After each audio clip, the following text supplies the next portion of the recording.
शेगाव चौपाटी, दादर चौपाटी पूर्ण गणपती बाप्पांच्या मूर्ती इकडं तिकडं पसरलेल्या आहेत.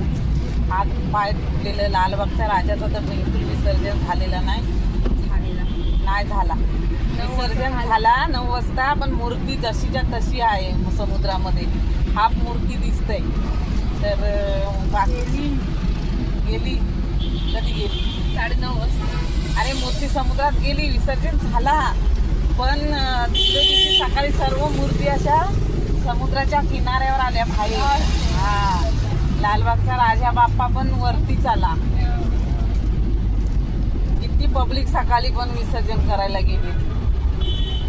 पूर्ण मूर्ती अशा फेकून देत आहो. जरा आपण घरामध्ये 10 दिवस कसं आपल्या बाप्पाला जपतो तसं विसर्जन करताना पण लहान मूर्ती आणा आणि मस्त विसर्जन करा. बाप्पाला त्रास नाही झाला पाहिजे, नाही आपल्याला त्रास झाला पाहिजे.